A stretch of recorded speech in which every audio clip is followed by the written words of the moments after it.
Hello, everyone. Good morning, good afternoon, good evening, wherever you are around the world listening. This is Joseph Trevisani.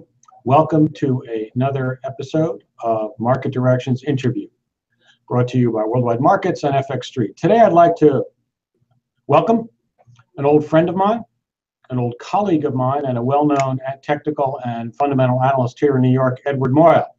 Mr. Moya, nice to see you again. Joseph, the pleasure is all mine.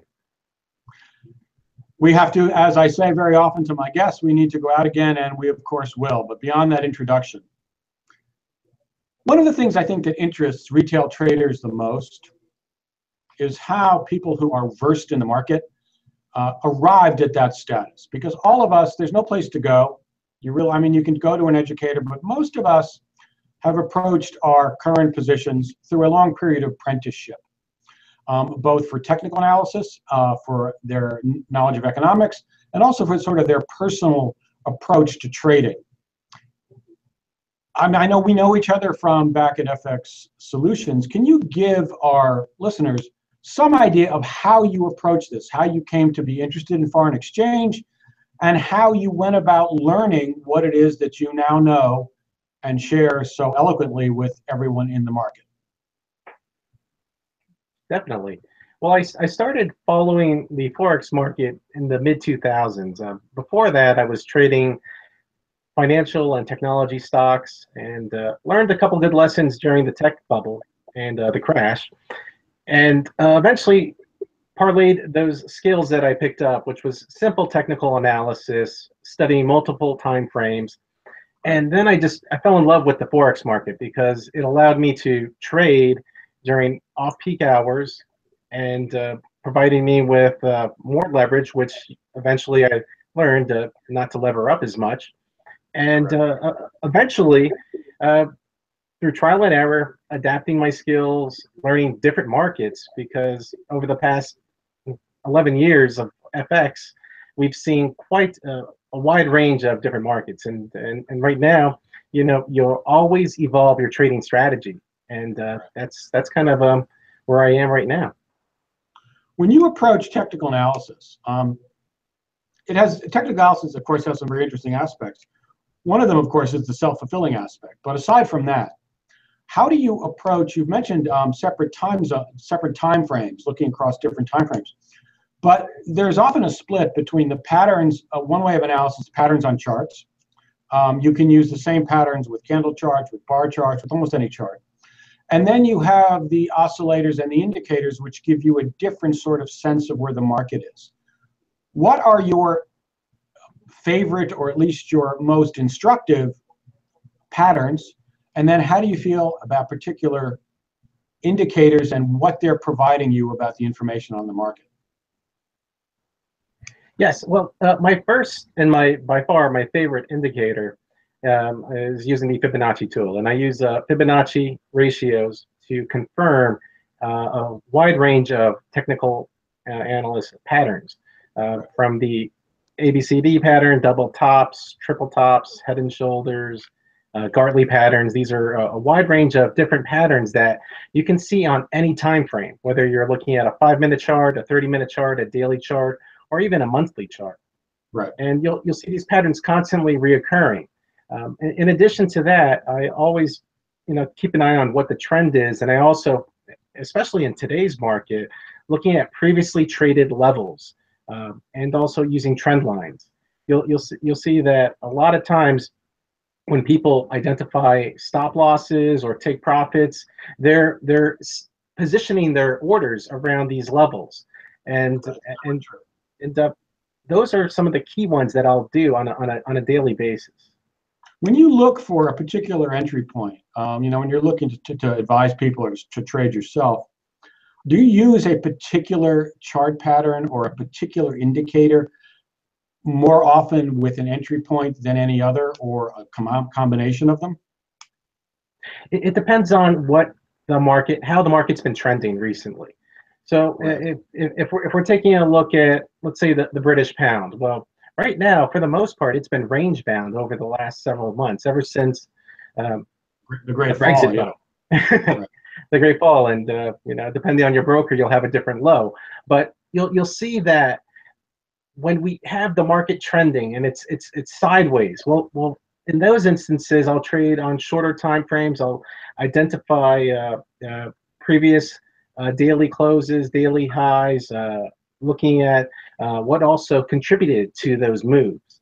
So, for instance, in addition to all the technicals, I'll also keep an eye on what was the catalyst for that most recent high, for that most recent low. There used to be a cliche from them, at least I was told by various traders when I started trading, long before you did. Always remember why you got into a position. One of the things that's very easy to do, well, one, it's very seductive, is to try and make money out of every position, which is a uniform disaster. But to change your analysis as the market moves and as you retain or regain hope of making money on one particular position.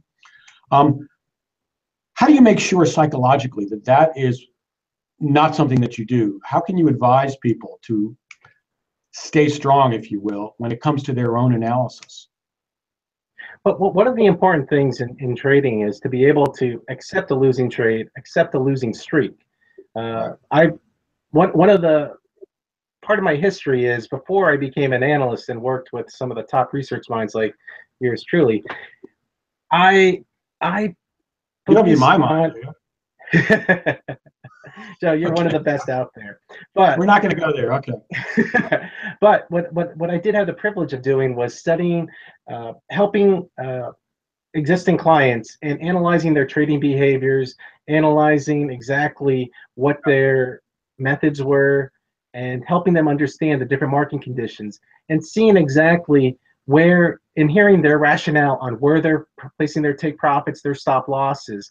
And it's important. You could have the best trading methodology. It could be running 90% accurate, but if you can't accept that losing trade, if you can't accept, what, I was on the side, this trend was strong, there was momentum behind this move, and you know what, the trade didn't work out, and then the same opportunity comes in again, and then I'm going to just increase my position. Instead of trading one standard lot, I'm going to trade two. I'm going to make that. You have to be disciplined. You have to be disciplined. And in this market, it pays to be disciplined. It pays to trade for, just be able to say, okay, today was a losing day, and move on. Yeah, one of the many cliches, not many, but several cliches. When I first started trading, back in the early 90s on a bank desk, there was no instruction about anything. They threw you in there. I showed up with my tweed jacket. I was an ex-English major. I had no clue what was going on. And so what you would get advice from the senior traders and the others were all these series of cliches, which you could tell were cliches, but they all had, if you could understand them, meaning for what you were doing. One of them was, when you learn how to lose money, you'll know how to make money. It made zero sense to me at the time.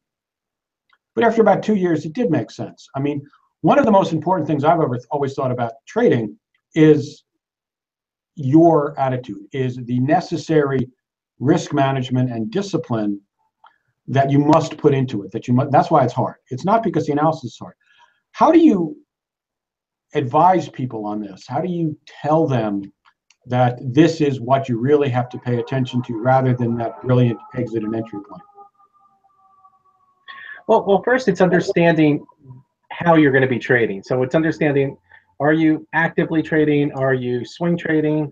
And once you have that, you have to understand how much money do you have? What are you comfortable in risking in each position?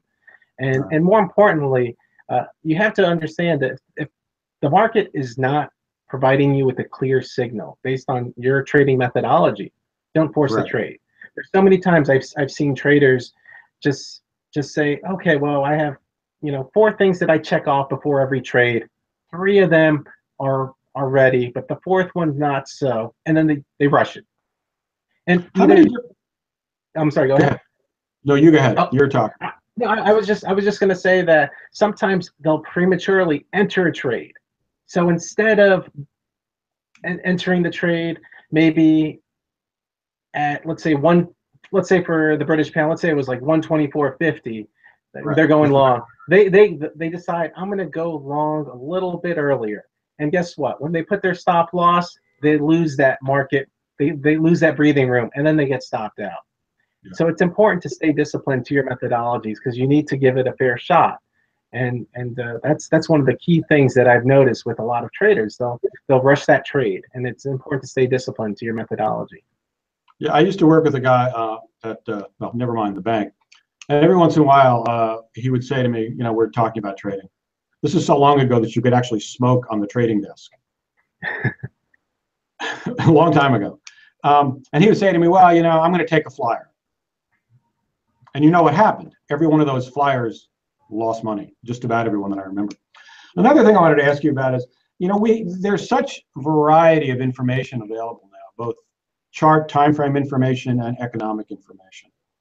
For charts, how do you narrow down between all the time frames that you are looking at when it comes? You can look for the minute, the 15, the 30, you can go on and on.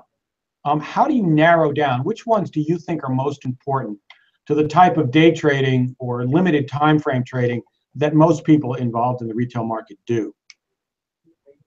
So it's been over a decade when I've been applying pattern recognition, and for me, I've consistently used 4 or 5 if you count the monthly chart, but that's only for big picture stuff. But I use 4 time frames. It's been the daily chart, the hourly chart, the 30-minute chart, and the 5-minute chart. Those have been the key time frames, and depending on where I'm seeing the most supported level or the key resistance being provided, I typically will either go between the 5 and the 30-minute time periods. What do you look for in the different time frames? Do you look for different things, or do you look for basically the same thing be confirmed again across all those? Say if you look to have a pattern, are you looking for the same pattern to be applied and to be evident across all those time frames, or are you dividing it up? Well, for the most part, it depends on how much of a move I'm trying to capture. So if I'm trying to capture, let's say, a 150 pip move on dollar yen, I might be focused more so on the 30-minute chart and just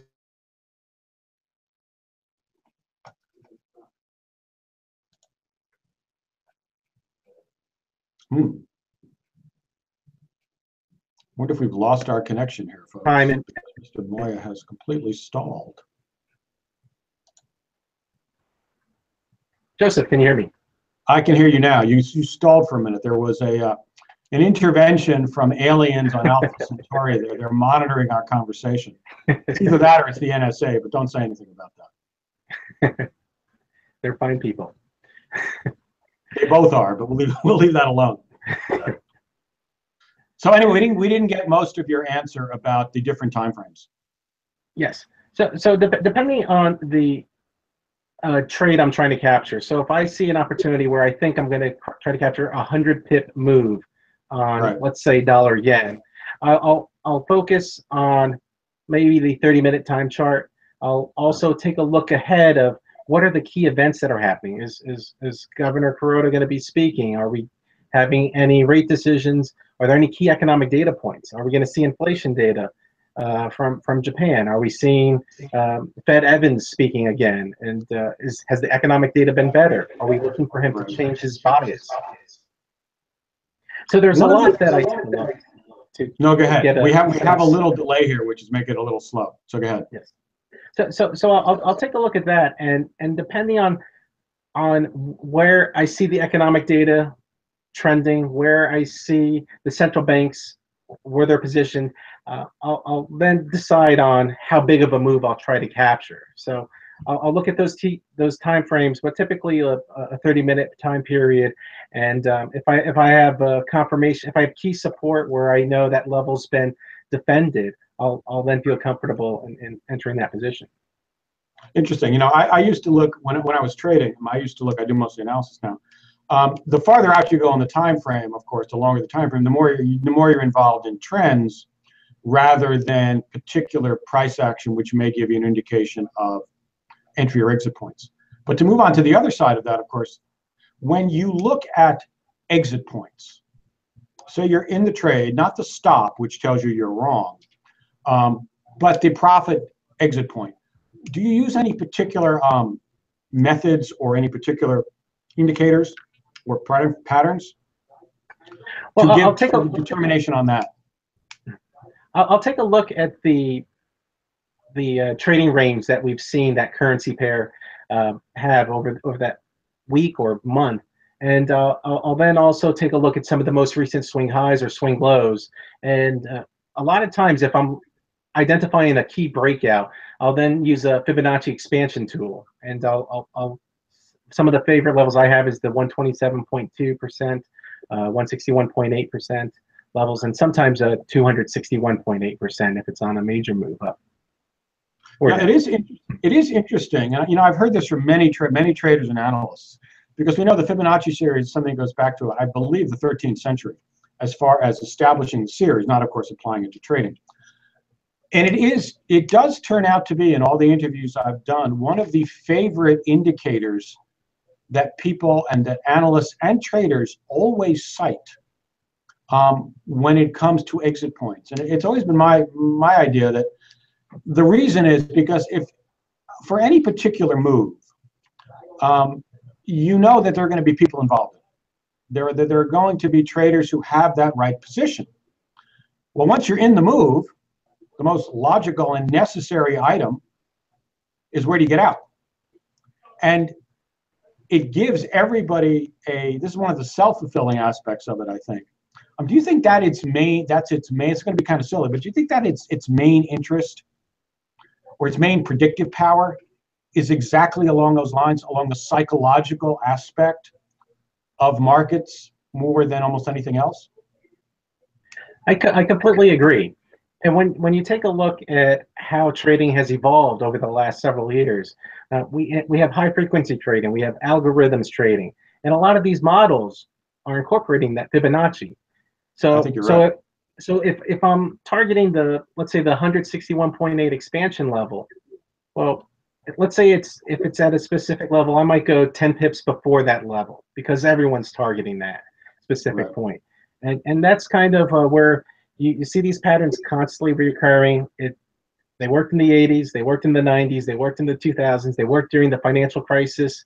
They work. And it's something that's been we're going to continue to see. Sometimes the levels might change a little bit, but for the most part, that's how I've been approaching the market. Yeah, one of the interesting things about the Fibonacci series is that particular series of numbers you will find duplicated or replicated in nature, in flower forms, in shellfish forms. That particular ratio seems to be very deep into creation without getting into any particular theological discussion about it. Another thing I wanted to ask you about is there's been a great change in the market itself, in the way people trade. You mentioned it now, and I want to use it, is what algo traders do, what high frequency traders do. You know, the cell phone towers and the links up at the New York Stock Exchange data center, which is not far from our office in Mahwah. And people arguing about over getting the same length of connection so they can do the same trading. What effect do you think that advent of this type of trading, which is computerized, has had on foreign exchange markets? Well, in some instances, it's wreaked havoc. We've had some key moves that have had an overextension of a certain move. Whether it was the Brexit vote, whether it was the flash crash, you'll see that we have a lot of times these algos will help just really take a trade to the next level. And the most important thing, though, is for the traders to remember, we could see these over-exaggerated moves at any time, and that's one of the reasons why it's important to stay disciplined. It's important to trade with stop losses. You could see the market have just some type of 3%, 5% move for no reason. And it's important to not have that be the bane of your trading account. You know, it's tough because the best example of this, of course, is when the Swiss cut their peg. I mean, I have never seen, in all my years in trading, I've never seen a move like that.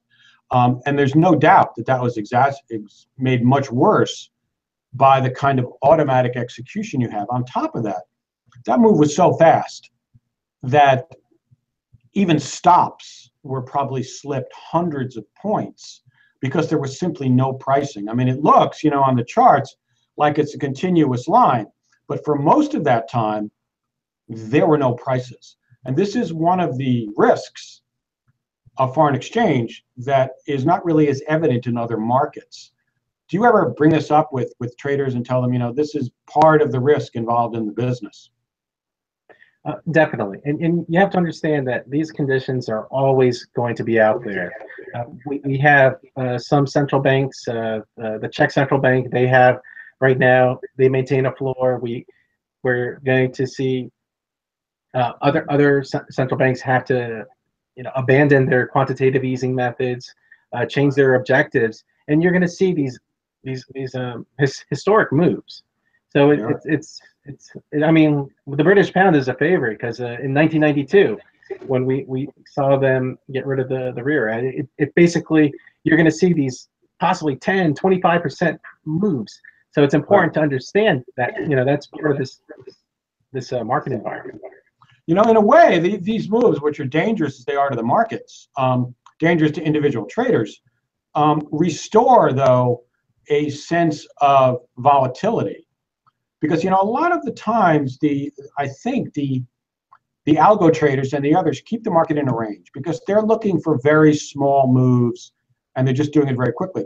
So they're providing more liquidity, essentially, on the side of a narrow range. On the other hand, they're also trying, when you get these violent moves, to take advantage. I mean, I remember from the days when, the only people were trading in the markets were guys, bank traders with voice brokers. And even then, you would get prices simply disappear. And nobody knew where the market was. So we're essentially back to that position. And that makes it very difficult for retail traders kind of to get a grasp, and traders in general, to get a grasp on the market. But moving on from that. One of the things I know that you specialize in is using news flow to basically generate trades both in and out. Can you tell us a little bit about your approach to that? Because news flow is, by its definition, unpredictable. You know when it's coming out, but you don't know what it's going to be. So how do you incorporate that into your trading and your trading knowledge and your trading advice? Well, what I like to take a look at every day is see exactly which central bankers are going to be speaking, which economic data is coming out, and specifically understand where that central bank has their current bias. Where are they looking to taper? Are they looking to become more accommodative? And then understanding the key data that will influence those decisions. So whether it's CPI data, GDP data, EFO forecast, and any survey that might really provide a changing of their bias, and then understanding which key members are hawks, doves, and seeing if they're changing their positions. Now, taking a look at that last central bank decision, were there any dissenters? Who dissented? Who are we starting to see a shift in the other members? And when you take a look at that, what I'll try to identify is the key strong trend, and seeing we might have some noise. So maybe a Kaplan will make a comment, and we'll see a 30-pip move, but then we'll see the market come back to the normal trend. Well, I'll trade that noise. I'll trade that little blip up, and then try to take advantage of that that discount if I'm right on that trade. Do you mostly look at central bank commentary and rate decisions, or do you branch out farther afield to particular statistics? For a while it's not quite as popular as it was. Again, and we're not getting much attention. It was American non-farm payroll, and there are other statistics around the world. Would you incorporate those also into your advice on what statistics perhaps to trade and what not to? Well, non-farm payroll is one of my favorite releases. I mean, historically, it's really helped put FX on the map, or at least for U.S. traders. Everyone, it's an easy time frame. You have volatility, and for the most part, it's the Fed's mandate. They have to, they're focused on jobs, And Right. and what we're inflation too, but what we're going to see is that these key data, whether it's the ADP report, which will a lot of people will use that to help price their Yep. forecasts for non-farm payroll. So it's taking a look at all these key different indicators, and whether it's an ISM manufacturing statistic. I try to incorporate all the major ones, and for the most part, just identify the key trend. And specifically looking at the U.S. dollar, Right. we've had one great cycle. The dollar has been extremely, extremely strong over the last couple of years, and what we're at cycle's end, and whether or not we still see a Fed that maybe they do hike 2 more times, maybe 3. The dollar may not necessarily see that next major leg higher because it's extremely overbought. It's true. It's kind of interesting that since the election in November, much of the focus, it almost seems, to the market has shifted from the Fed. I mean, the Fed raised rates in March. They're probably going to raise, and nobody seems to be paying a great deal of attention. Focus seems to have shifted a bit to DC and whether or not the current administration is going to be able to accomplish anything and what they do. So it's almost that the Fed has shifted into the background. But let me ask you one more question about Fed policy. With the economy growing about 1%, so says the Atlanta Fed in their GDP now estimate, in the current quarter, which is up in a couple of days, and 1.9% in the prior quarter, you're averaging less than 2%. Those 2 quarters, that half year, is 1.45% if that estimate is correct. This does not seem to be a traditional environment for the Fed to be initiating or continuing a rate cycle. What does one make of this as an analyst looking to say, 1, what is the Fed going to do, and 2, what's going to be the effect on the economy and the US dollar? Well, I think you hit the nail on the head. The Fed right now, they are not really in a position to hike in May. That's pretty much heavily anticipated. And I think right now everyone, including the Fed, is going to be waiting to see if Mr. President Trump will be able to implement his tax policies. If we see that, maybe we'll see the U.S. dollar just 5% across the board, and we'll see that next move higher.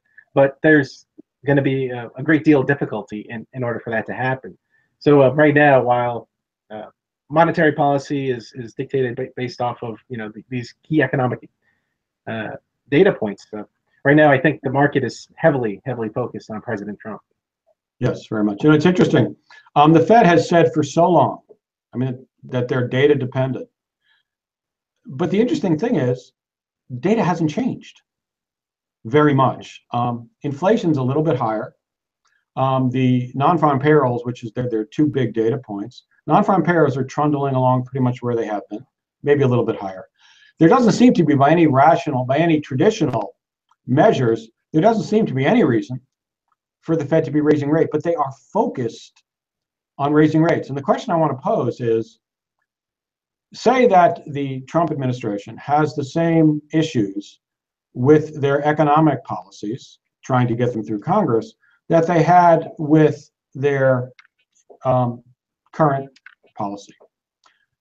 If that's the case, then does the Fed, what do you think? Do you think the Fed will pull back if there's, let's put it this way. If the Trump administration gets through a tax cut and gets through a stimulus program, then you can look for 6 months or a year of boosting for the US economy. If that doesn't happen, if the policies falter the way the immigration policy faltered, what does that do to the Fed's inclination and apparent determination to raise rates? They'll have to stand pat. They'll have to stand pat. And for the most part, right now, the optimism on President Trump pushing through these tax policies is fading. So yeah. So as I said, this dollar has had a strong cycle high over the last couple of years. We're at a key point where we're not necessarily going to see too much of a reason for the Fed to hike. And right now, they're pricing in 2.5 for the Fed fund futures, which is one of my favorite things to follow. It's not pricing in. And if the data starts to weaken, it'll definitely go down. I mean, it could. It's interesting. The Conference Board consumer sentiment was out yesterday. Was incredibly high. I mean, it was 125.6, I think. That's the highest it's been since the fading days of the Clinton administration 17 years ago, which seems like a long period. But if you take out those last 2 years of the last Clinton term, that's the highest that indicator has been since 1969. And the last days of those 2 years were also the years of the tech boom, the tech bubble. So we have this interesting coincidence between very high stock markets then and now, meaning producing very high consumer sentiment numbers. Do you think there's any relation there? And again, what does this say about the underlying U.S. economy?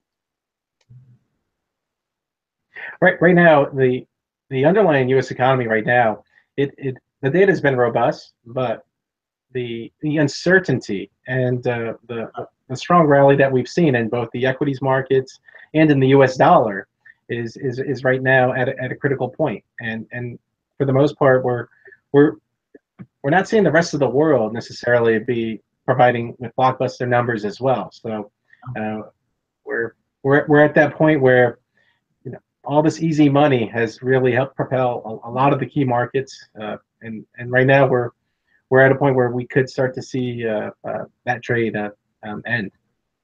The last question here, I'll just because we have to end. As far as central bank policy goes and its effect on economic, and I didn't get to a couple of topics that I would have liked to have on. We do run out of time on these things. We're looking at the same policy and the same questions that we were looking at from 6 years ago, from 7 years ago. There hasn't been any shift to a different paradigm of economic growth and central bank policy, which is sometimes, I guess you could view it as reassuring, but you can also view it as worrisome.